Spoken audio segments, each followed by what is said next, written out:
আসসালামু আলাইকুম রহমতুল্লাহ বরকাত।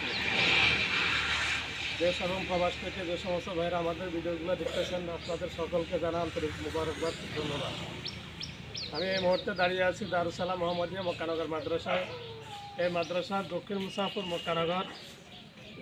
প্রায় 2001 সালে মাদ্রাসা প্রতিষ্ঠিত হয়েছে। আপনাদের দোয়া এবং সুনজরে এই মাদ্রাসা দীর্ঘদিন যাবৎ দিনের খেদমত আঞ্জাম দিয়ে যাচ্ছে। এই মাদ্রাসার বর্তমান অবস্থা আপনারা সবাই দেখতেছেন।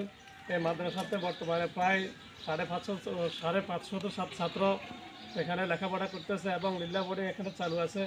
লিল্লা বোর্ডিংয়ে প্রায় 80 জন ছাত্র এখান থেকে 3 বেলা খানা পাইতেছে।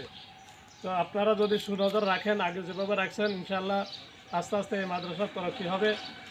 এদিকে দেখেন, এই যে আমাদের রাস্তার পাশে একটা 62 হাত আমরা ঘর করেছি। এই ঘরে বর্তমানে এই লাইট, ফ্যান ইত্যাদি এখনো বাকি আছে, ওয়ারিংয়ের কাজ বাকি আছে। যে সমস্ত বিত্তবান ভাইরা আছেন, যদি একটু সুনজর রাখেন, ইনশাআল্লাহ মাদ্রাসার এই কাজগুলো ইনশাআল্লাহ অতি তাড়াতাড়ি সম্পন্ন হবে। আবার আমাদের পাশে যে ঘর আছে, এই ঘরের সিলিংয়ের কাজ অনেকগুলো বাকি। এক কথায় মাদ্রাসার যতগুলো ঘর আছে সমস্ত ঘরেই এখন পর্যন্ত কোনো সিলিংয়ের ব্যবস্থা হয় নাই। বর্তমানে যে গরমের অবস্থা, গরমের কারণে ছাত্রদের অনেক কষ্ট হচ্ছে ক্লাসে বসতে। এই জন্য আমরা যদি একটু সুনজর রাখি, ইনশাআল্লাহ এই কাজগুলো সম্পন্ন হবে। আশা করি আমরা সবাই আমাদের কথাগুলো বুঝতে পারছেন।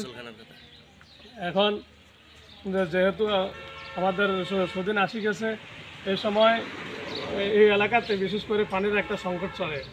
এই সংকটের কারণে আমাদের মাদ্রাসা এবং আশপাশের প্রায় এলাকাবাসীর যে সমস্ত কলগুলো ছিল, কলগুলো শুকাই গেছে, কলে পানি উঠতেছে না।